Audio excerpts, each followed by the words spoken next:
Hey Johns and gents, Quaweds here, bringing you gaming with a zesty twist. Today we'll be going back to another discussion kind of video, and this time we're going to be discussing why I really think PUBG isn't ready for esports.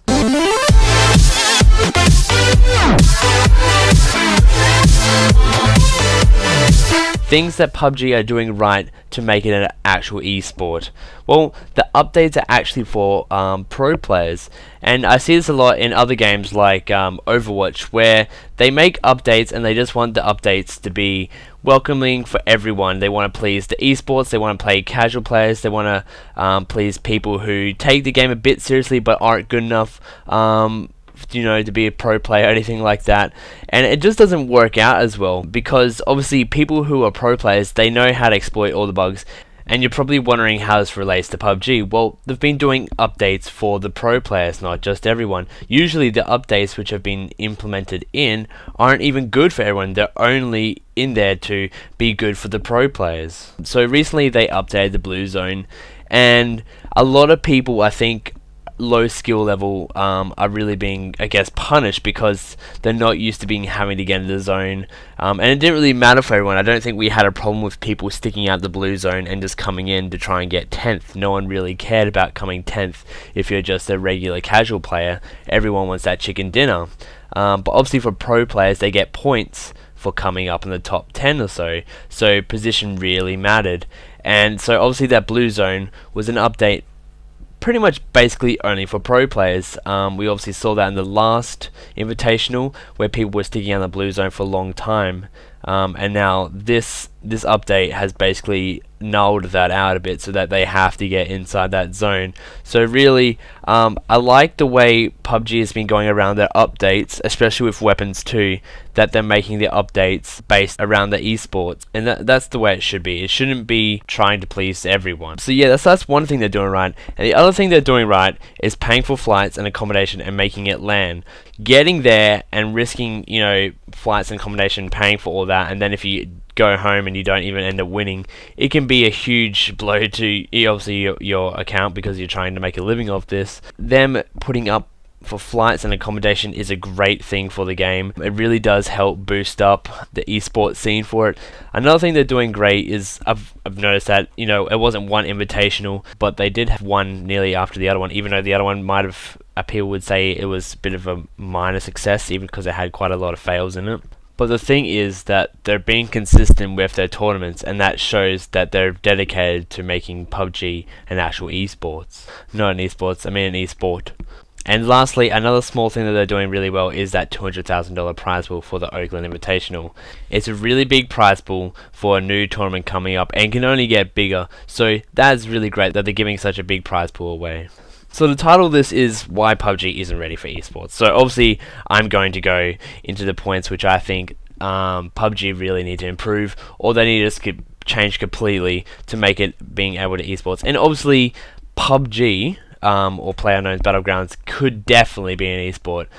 We look at the Hunger Games, which is pretty much what PUBG is in a movie, or actual Battle Royale, the movie. Hunger Games, it was pretty much a sport in real life, and people watched it. They had their own teams or own players they went for, and they really got into it. And it's so easy to see that come in real life, that if we not that we would have that kind of thing in real life, but we could definitely have it in a game, and we do. At the moment it's really hard to cover, and that's one of the points, is the camera work. I watched the last one and it was so choppy until maybe the last 20 people was where it really got better. But at the very beginning it was just all over the place. You hardly saw anything happening. And what I really think is they need to focus on, especially people who have won rounds already. You want to see, are they going to do it good again? They've got a high position, are they going to be able to hold it? You want to probably have cam work on them a lot more than they did. That I felt like they previously didn't care who won the last game. They just randomized it, and I think they need to have multiple screens. They never really had this in the last one, like split the screen up into maybe 4 or 2, or have one in each corner and then one big one in the behind in the middle kind of thing. So and I really think they need multiple screens, because that would work out a lot better, especially for first person, where you could have 2 looking at each other, but screen on both sides. I felt like they underutilized this kind of tool. I mean, I'm going back to other esports here. Dota 2 does this sometimes when they have the runes. They have cameras on each one, and they'll watch people go for them, or they'll have the lanes split, and you can watch both lanes at once. So I really think they need to work on their camera work and how they work around choosing who they're going to follow, and basically even multiple cameras, and they can help out, because that, if one's not shooting but the other, you might be watching two fights, but one's just kind of like they're hanging back a little bit, one might start shooting, and then they could zoom up onto that one and watch it. So some other things is, let's get the obvious one out of the way. The game is still beta, so it's really buggy. It's not extremely buggy, but there's enough bugs in it where when I'm playing, I always, there's at least like some kind of bug, you get stuck somewhere, or you just can't jump over something, or like that. So the game is still buggy. I think they needed to wait a little bit longer, basically, just for when they did esports. So also the water's not fixed, and this was a huge problem in the last Invitational, that the water,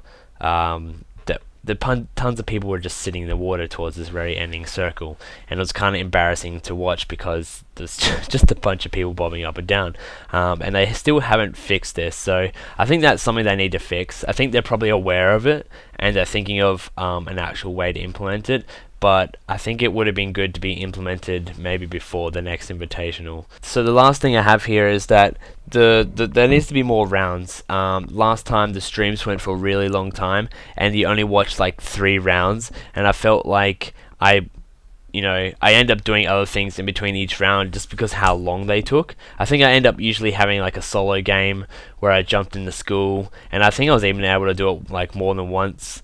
And so because of that, I felt like they probably, if they did it a little bit better, where they got people into the custom game, or obviously the game that they were going to be following, you could have had more rounds to show who was better, because 3 rounds, I felt like you could just get a couple of good top 10s close to first and you'd win. Where if they had like 5, you would actually need, and especially if the new blue zone, it would actually determine, I think, way more fairly.